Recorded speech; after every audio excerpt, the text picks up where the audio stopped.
नमस्कार जी। मैं ब्रह्मनाथ। चैनल का नाम अदृश्य तंत्रा। आप सब गुप्त नवरात्रि कर रहे होंगे। इसका बहुत बहुत शुभकामनाएं।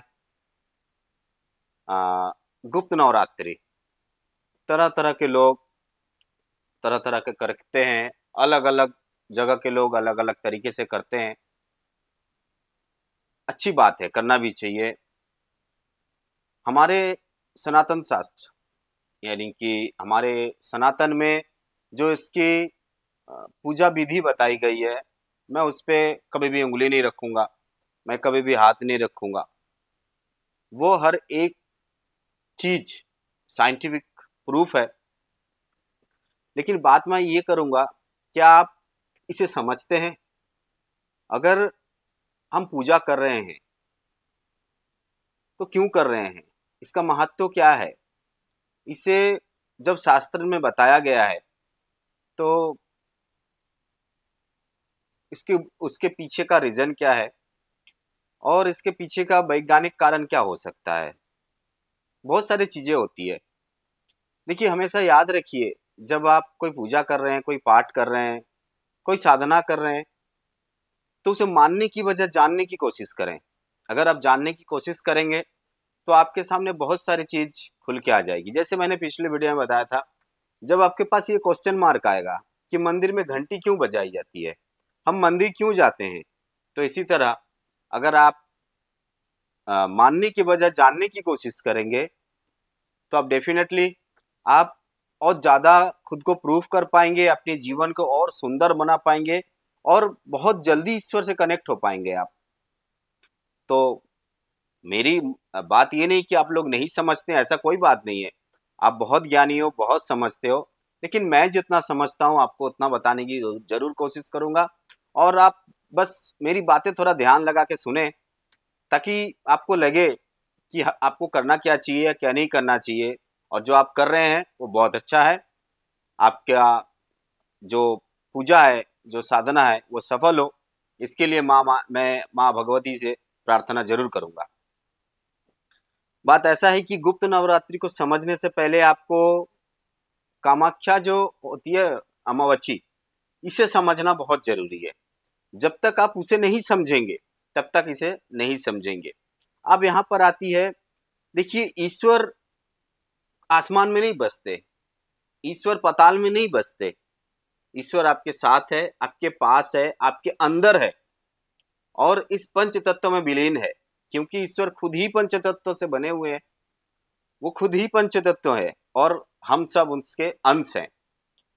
तो ये जरूरी है कि हमें समझना कि प्रकृति, अगर कोई चीजें होती है प्रकृति के साथ, जैसे अमावस, एकादशी, पूर्णिमा, अमावस्या, इसकी एक विशेष कारण होती है।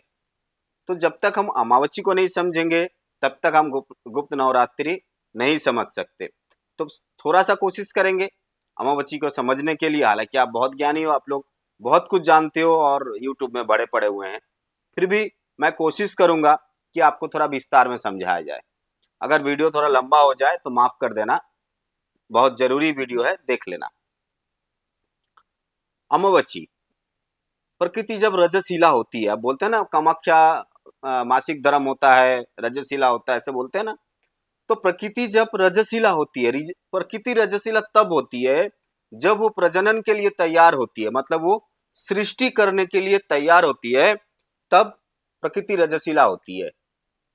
लेकिन रजशिला के बाद अब बीज आता है। तो पहले तो हम उसे समझ लेते हैं कि प्रकृति रजशिला हो गई, मतलब उसकी मासिक धर्म खत्म हो गया। ठीक है, 3 4 5 दिन का एक पीरियड रहता है, खत्म हो गया। उसके ठीक बाद ही ये गुप्त नवरात्रि आता है। और ये गुप्त नवरात्रि होता है कि बीज रोपण करने के लिए। जैसे देखते हैं ना कि जब कोई महिला रजशिला से पार करके वो उठती है, तो उसकी जो एनर्जी होती है बहुत हाई होती है। ये प्रूफ है, हाई होती है। इसीलिए हाई होती है कि उसे शरीर, उसको बीज चाहिए होता है, उसे अंडा चाहिए होता है, उसे बीज चाहिए होता है। वो गर्भाशय उसे खींचती है। तो उसी तरह प्रकृति जब रजस्वला के बाद तैयार होती है, खुद को तैयार करती है रोपण करने के लिए, सृष्टि करने के लिए, तो उसी समय उसे ये चीज, सारी चीजें खींचती है। अब देखिए, जैसे कामाख्या बीतती है, बहुत सारे बारिश होती है, नाली नाला भर जाते हैं, तूफान आते हैं, बारिश होते हैं ना, तो इसलिए होते हैं ताकि हम उसमें बीज रोपण करें। और जो पूजा पाठ, जैसे लोग अलग अलग ब्राह्मण पंडित बताते हैं कि एक कलश होता है, उसमें कुछ शस्य डाल देते हैं, जैसे धान, गेहूं, जौ, तिल ऐसे डालते हैं, और उसमें वो बीज रोपण होता है, मतलब वो पेड़ उगता है। तो उतने समय नहीं होता है। हमें करना क्या है इस समय, खासकर मैं उस टाइम की बात बता रहा हूं जब देश में हमारे देश में सिर्फ कृषि के चलते और कुछ नहीं था, सिर्फ कृषि ही था।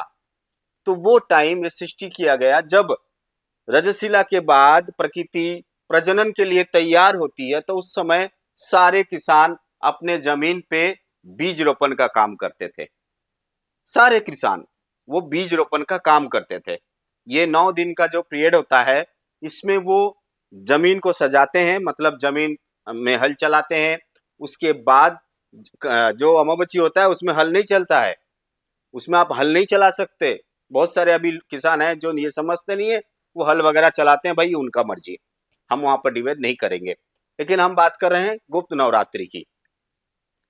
तो आप समझे इस बात को, जब प्रकृति को हम, वो जो किसान हैं, तो ये जो 9 दिन का पीरियड है, ये 9 दिन का पीरियड, तो पहले वो जमीन को सजाएंगे, मतलब हल वगैरह चलाएंगे।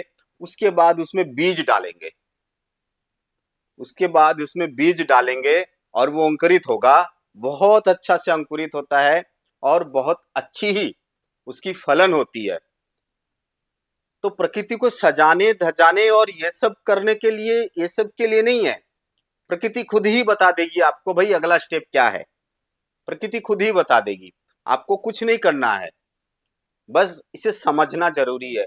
मैंने बहुत सारे माताओं को देखा है कि वो अपने माथे पे कुछ हंडी वगैरह लेते हैं, कलश वगैरह लेते हैं, उसमें बीज रोपण करते हैं, 9 दिन वो सूखे रहते हैं। ऐसा कुछ नहीं है, ऐसा कुछ है नहीं।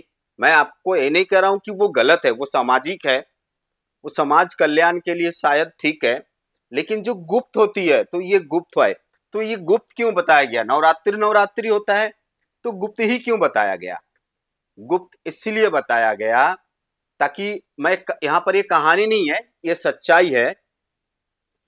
एक पंडित ब्राह्मण के पास एक जमींदार गया, बोला गुरुजी हमें ऐसा कुछ बताइए ताकि मैं, जमींदार है तो किसान होगा, वो जमीन उसके पास बहुत सारी होगी, ताकि मैं ज्यों ही बीज डालूं वैसे ही वो फलन हो, और अच्छा से फलन हो। तो उन्होंने ये 9 दिन का पीरियड बताया, ये 9 दिन का जो है 9 दिन का बताया, साथ ही उन्होंने ये बता दिया कि इसे गुप्त रखना, इसे प्रकाश मत होने देना।